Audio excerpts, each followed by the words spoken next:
Hi, I'm Rajlakshmi, Assistant Professor, Faculty of Agricultural Sciences, Bharat Institute of Higher Education Research, and I am handling the course on Soil and Water Conservation Engineering. That's a 1+1 course, and the course code is U18CSWE112. And the topic that we are going to discuss is on soil erosions and its mechanisms that we are going to discuss in these lectures. And what are all the ways that we can able to conserve the water is first we have to conserve the soil so that we can able to conserve the earth. At the same time, if we conserve the water also, we can able to conserve our natural resources. So if both are safe only, we can able to live in this environment. Okay, and the soil and the water, so which is due to this two natural resources that must be conserved or utilized, and it must be utilized very judiciously. So efficient utilization is a need for food, fiber, shelter, and needs of growing population. So these resources are extremely competitive due to increasing in the population, not only in India but also in the world. So as the population is become increasing day by day, so what we have to do is we have to conserve the resources, or we can use these resources very effectively so that we can able to utilize our resources very properly. We can't we can't protect the protect sorry we can't we could not use it more, and we can able to conserve our resources also. So soil and water conservation engineering, that is a course which deals with the engineering principle which is involved in this soil and water conservation.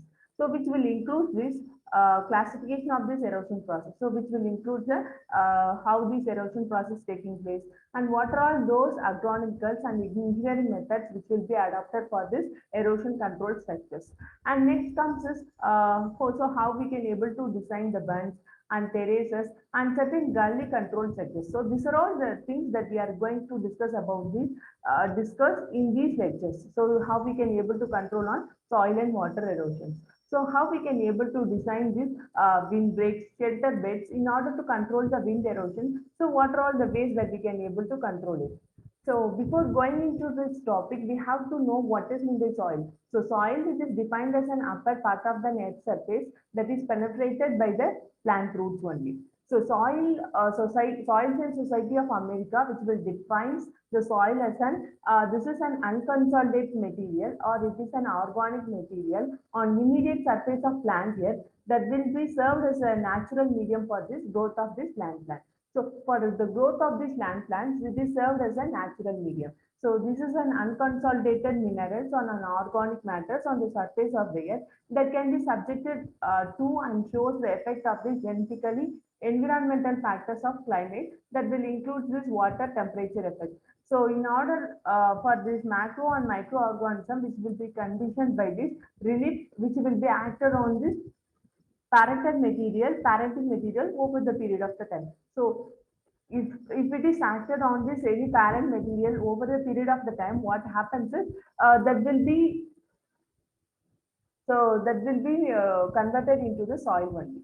So which will be defined as an organic material. So as a whole system, soil is the complex feature of this. First one is minerals. So which will be formed by a rock, which will be below the surface or nearby the surface. So second one is due to this organic matter. So which will be remains as a plant and animals after the death.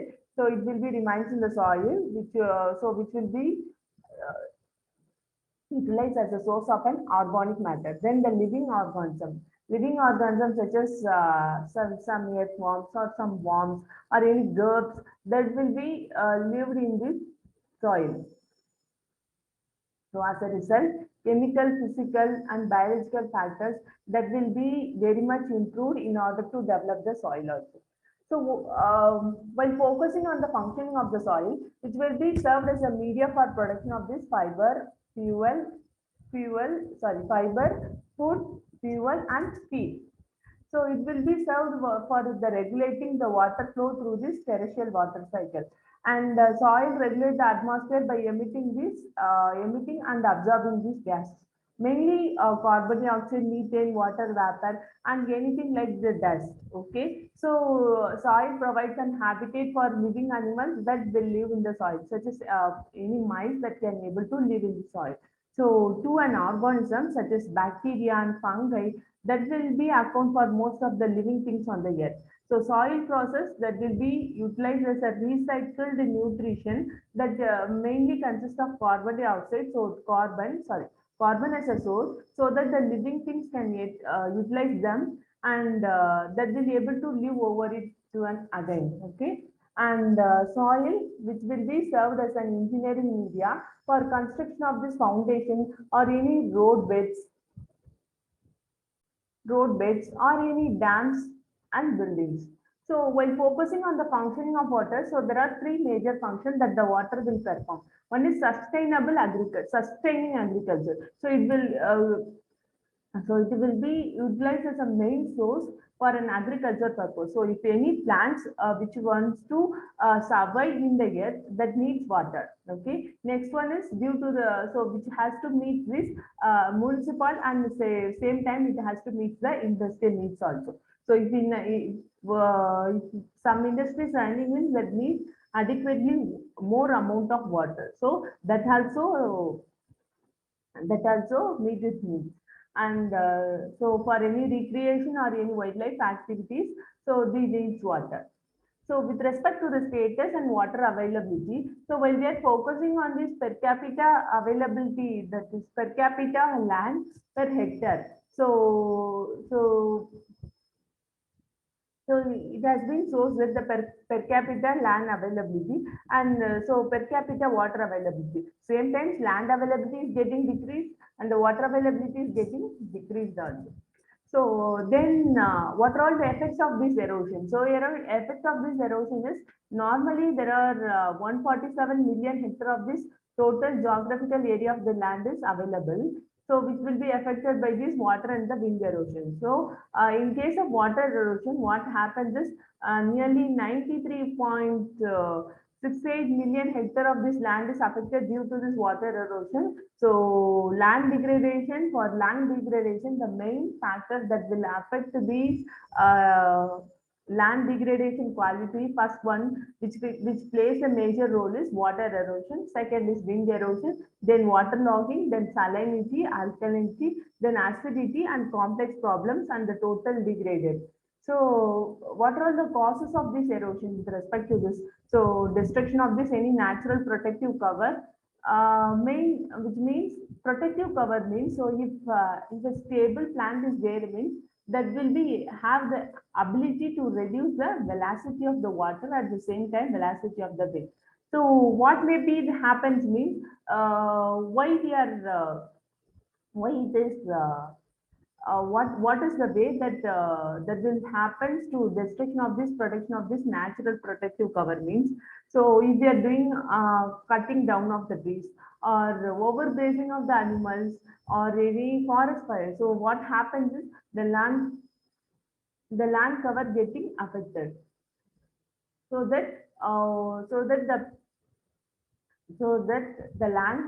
does not have the ability to reduce this velocity. So only this erosion is happening. Second is due to improper use of this land. So in case of any barren land, what happens is that won't have any protective cover. So it may causes the vulnerability to this erosion. And second one is due to this improper cultivation of the cropping pattern. So if the cropping pattern is not managed very properly means it will cause us the erosion. Then the cultivation which will be along the land slope means water flow along the slope which will have a higher erosion capacity. So next comes is there are two types of erosion which will taken in daily life also. And there are two types. One is geological, next one is accelerated erosion. So geological means that is a normal natural erosion. So which is a natural process which will be responsible for the formation of soil loss simultaneously. So which is a very slow and continuous process that will not be unnoticed. So these are responsible for formation of many topographical features like stream channels and valleys. So if it is not properly managed, what happens is it resulting in the formation of the stream channels and the valleys. So this is one is which shows the geological erosion. So it is one of the wonders of the well, and is in USA, Grand Canyon, Arizona. So it is formed by the enrichment of this Colorado River and the Grand Canyon, which will replace a rock which will be about 2 million to 2 billion years old. So up to these years, it has been eroded. Okay, and the next is geological erosion, marble rocks, Jabalpur, India. So marble rocks are George on this Narmada river. So the river which will narrow to a width of 10 meters and carved through the large area of white marbles. So creating a beautiful gorge of about 3 kilometer recession length. So second one is with respect to this accelerated erosion, which will be referred as an anthropogenic, or it may be due to this man-made activity. So man-made activities means major role which plays the major thing which plays a major role here is first one is cutting down of these trees. So if it is don't have, if the land doesn't have any protective cover or any cultivation, what happens is it will resulting in this more amount of erosion. And the soil removal is much faster than the natural soil formation process. So which will leads to this serious environmental damages. So with respect to this type of this erosion, accelerated erosion, there are two types of erosion. One is water erosion and the other one is wind erosion. So what in case of water erosion, what happens is there are two types. Sorry, there are five types and the wind erosion. And in this water erosion, there is a raindrop and sheet and rill and gully and stream bank erosion. So next one is we are going to see about this raindrop erosion. So as you can able to see this image, so as the raindrop getting fall on the surface, what happens is the soil particle get moved from one place to the another. So the primary causes of this detachment and the disintegration. So as the raindrop impact on the bare soil, which causes a splash, and the impact break up the soil aggregate, which a result of the soil particle gets splashed. So these lose up at soil making and it is making it vulnerable to the soil erosion. So these loose particles which will clog the soil pores, which will say at the same time it will reduce the infiltration. If the infiltration is getting reduced, means it will start to increase the runoff. So as you can able to see, so this one is with respect to the soil particle and the blue color which will indicate these water particles. So as these raindrop getting fall on the surface, the soil particle get moved from one place to the another. So it gets detached and transported from one place to the another. So next comes the sheet erosion. Sheet erosion, which will be known as an uniform removal of the soil in a thin layer. So thin layer of this overland flow process. So overland flow begins once the infiltration capacity of the soil is completely satisfied. So which will resulting in the loss of most fertile soil particles that contains the most available nutrient organic matter in the soil. So it will typically occurs in the gradually. So it will occurs gradually and it goes unnoticed until most of this productive topsoil has been lost. And the overgrazed and uncultivated soil are most vulnerable to this sheet erosion. And the sheet erosion is due to this rainfall, which is higher than that of infiltration capacity. So if the soil infiltration capacity is completely saturated, so if the soil is completely saturated, means it won't allow any water to go through it. So what happens is it will cause a shunt erosion that is known to be the sheet erosion. So over a layer of the soil getting transported. So next comes is rill erosion. If the overland flow process continues, if the erosion occurs resulting in the formation of this shallow channel. So as you can able to see, this one is will not be very depth. So as you can be able to see in this image. So the removal of soil by the concentrated water running through the rill is known to be the rill erosion. So it is common in agricultural land and overgrazed lands and fresh cultivated soil. So rill can be usually removed with this primary tillage implements. And the rill erosion, which is intermediate in between the sheet and this gully erosion. So next comes, this is the rill erosion. So this is very just like this is this type of erosion will not be very deep. Okay, it is very shallow only. So this is the image which will shows about the rill erosion. So after the sheet erosion, the rill erosion will happen.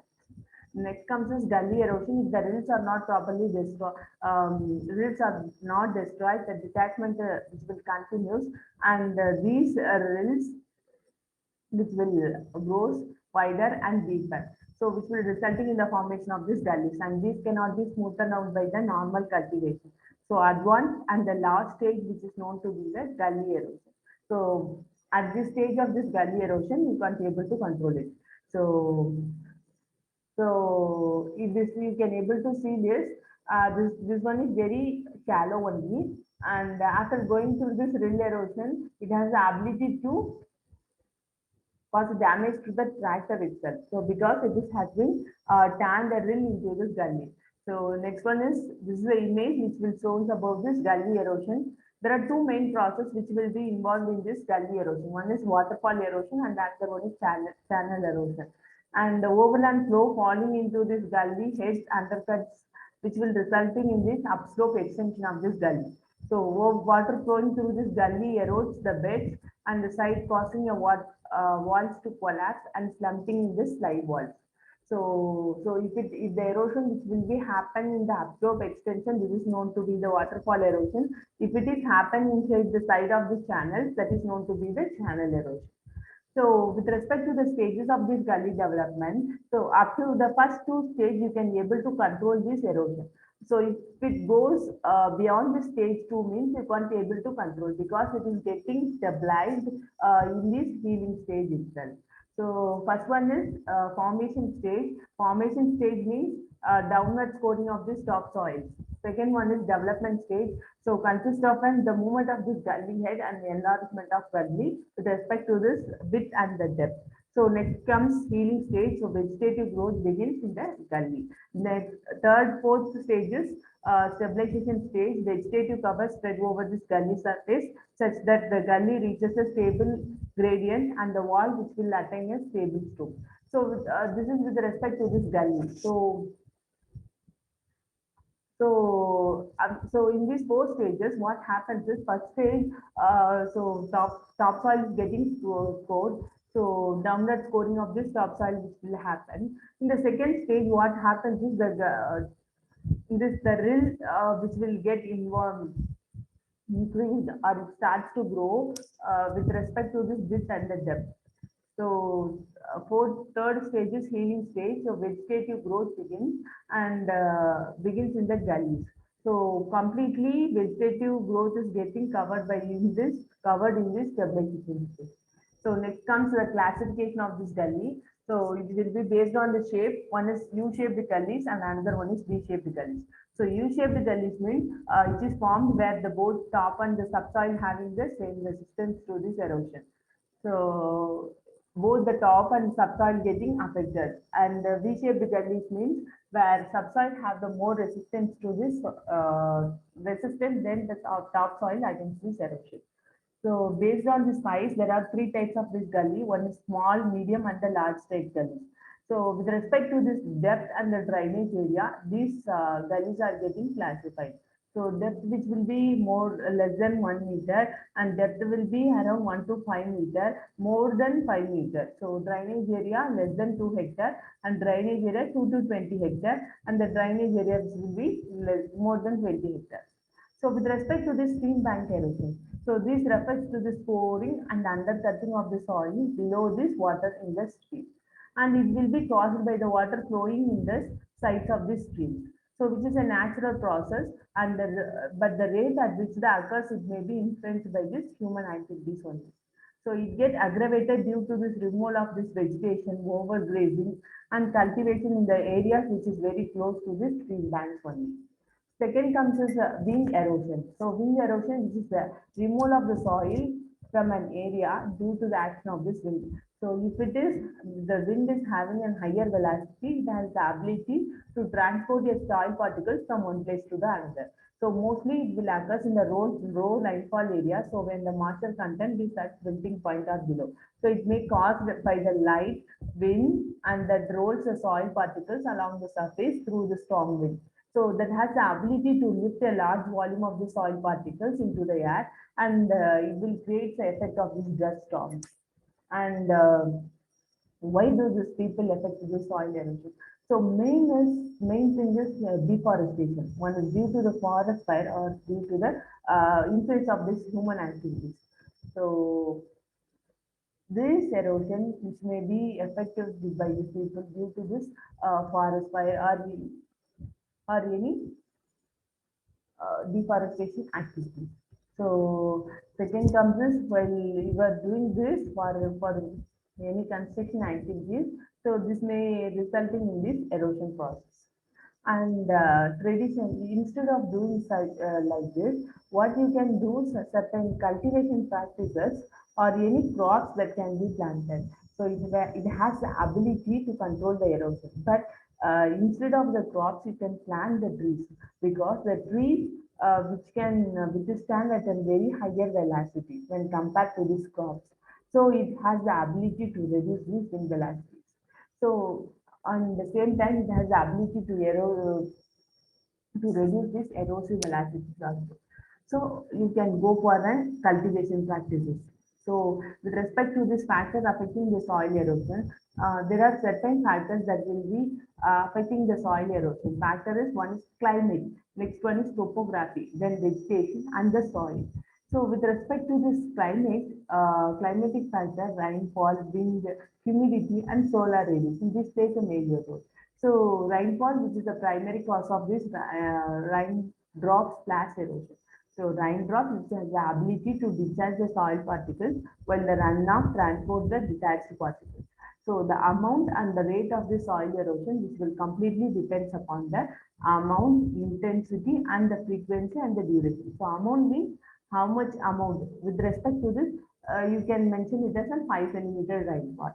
So intensity means 5 centimeters, which will happen in an hour or in an 2 hours. So 5 centimeters per hour or 2.5 centimeters per hour. So like that you can mention the intensity. Intensity means same time you have to measure the amount of the rainfall and the time also. The frequency means how much time that these intensity which will occur, and the duration, which means these up to, so if you are recording for a year, so how much duration this amount of the intensity rainfall which will occur.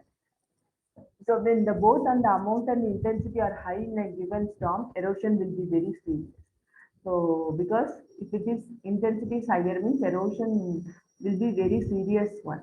And the factors which will affect the soil erosion means the frequent maintain and soil having a higher moisture content and the low intake capacity. So which will increases the runoff and thus increases the soil erosion. So rainfall, soil, topography combination, this will govern this soil erosion.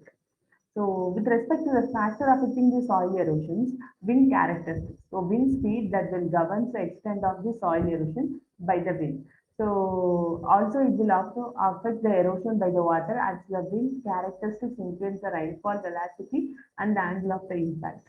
So wind also influences the evaporation and the transportation that will affect the soil water regime of an area.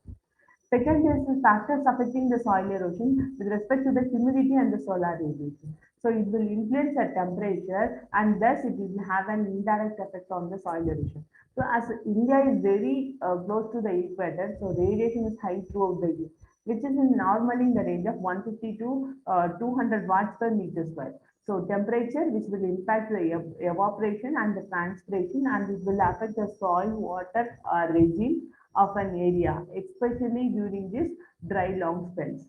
So factors, second comes the soil properties. Properties like texture, structure, organic matter content influence the detachment and the transportation process. So soil detachability, which will increase as the size of this particle is increased. So, but the transportability decreases with the increasing in the particle size. So, soil containing higher percentage of the sand, silt are more susceptible to this detachment and it have lack of this cohesiveness characteristics. Then comes the topography. Degree and the length of the slopes are the two main topographic factors that will influence this erosion. So degree of the slope is a dominant factor that will affect the erosion. So as the slope increases, energy which also increases, and the carrying capacity of the surface runoff which will increase. So thereby it has the ability to decrease the soil stability also. Then comes the topography, soil length, which will influence the volume and the speed of this runoff. So a longer length which will resulting in the increased capacity of this runoff to disintegrate and transport the sediments. So for a soil initiation, a critical slope length is needed. So it is related to this land inclination and the lower critical inclination larger will be the sloper length. Second comes is vegetation. A good vegetation cover also impacts the soil erosion in many ways. So plant canopy which will influence the interception of this rain. So ground cover which will absorb the raindrop impact and the root system which will provide some binding effect. Next comes we are going to see about the yield effect. So what happens is topmost layer which is very fertile soil that will losses which will impact this crop productivity and the production. So second one is deposition of the silt, which will reduces the carrying capacity of the rivers and the streams, which will lead to the flooding. Silting of the reservoir and other storage facilities reduces the capacity and the useful life. So with respect to this erosion rate, so geological and accelerated erosion, geological erosion is more higher in India and Australia, but in the case of this cultivated land, the erosion will be very much least. So we have to focus on that only. The barren land area will be so most comparable. India will be slightly better when compared to this boil sand erosion. So ill effect of the soil erosion is land degradation problem due to the soil erosion will be all over the country. So if you can able to see most of this Himachal Pradesh areas, that is most of the areas are natural degraded.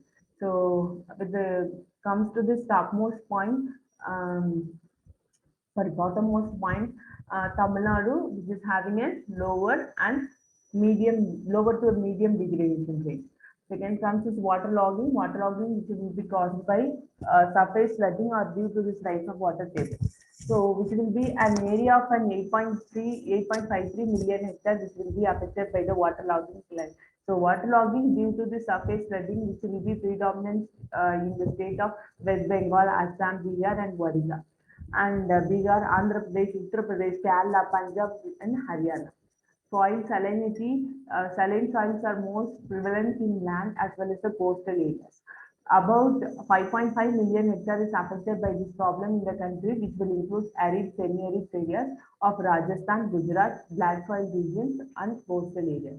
Then comes the shifting cultivation, which is also known as dewing, which is a traditional method of growing crops on these hill slopes by the slabs and burn methods. So these methods involve the selection of an appropriate site on the hill slope and the cleaning the forest by cutting, burning, and using it the site for cultivation for very few years and later on abandoning it and moving it to the fresh sites. So this is the most serious problem in northeastern region and the state of this Odisha and Andhra Pradesh. So mechanism of this water erosion first comes which will be taken place by the three-step process. One is the detachment of the soil particles and the transport of detached soil particles, then the deposition of this transported material. So first comes is detachment. So detachment means as a soil particle which may be binded one to another. So detachment means breaking the bonds, okay, by this raindrop influx and the flowing water. Then the transportation means by the action of this flowing water. Then the deposition means so as the soil which having so as it moves over the land surface, what happens is the carrying capacity or else velocity which will get reduced. So, so deposition of this soil particles will take place. So mechanism of this water erosion. So severity of this erosion depends upon this quantity of this material which gets detached and the capacity of eroding agent to transport it. So it will be based on this detachment limiter and transport filter. So when the capacity to transport these exceeds this eroded material. So when the eroded material exceeds the transportation capacity, so transportation happens. So next comes is the detachment process. Raindrop impact. Moving through this kinetic energy, it is the primary cause of particle detachment. So impact of these raindrops, so it will shatter the soil aggregates and detach the soil particles from them. So raindrops can splash the soil particles and move them from 1 meter away. Then the soil is also broken up by this weathering process, say by alternate wetting and the drying. So soil is disturbed by this tillage operation by the trampling of these people and the living stock. So some of these detached particles can hold and seal the soil surfaces, which can reduce the infiltration rate. So if the rainfall rate exists, infiltration rate of the soil, so excess water which will run up and it will carry away the detached soil particles.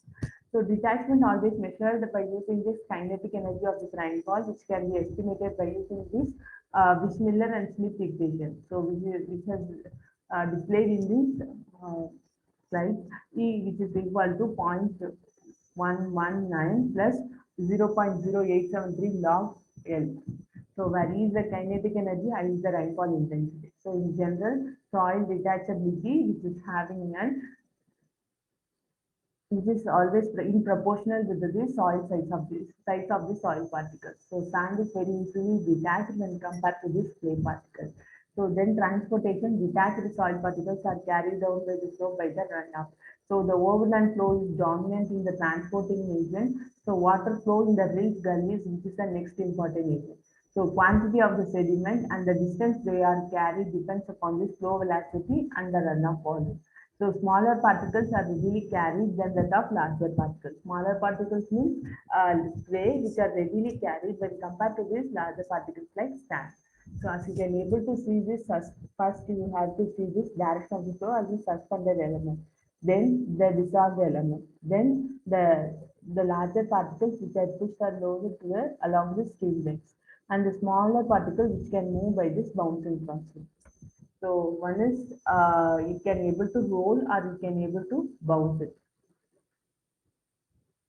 So the person has the slow velocity which get reduced, water losses the energy and need to continue the carrying capacity, carrying the detached suspended soil particles. Soil particles are deposited at a newer location. So deposition mostly occurs in this low landscape portion or at a down slope end of the field. So placing the deposition material back to its original origin can be very costly. So deposition may be occur in this downstream water bodies which may cause the pollution. So sediment may be deposited in a deltas along the streams. So the clay particles can be carried over the greater distance before the deposition, while the larger sand particles can be carried over a very shorter distance time.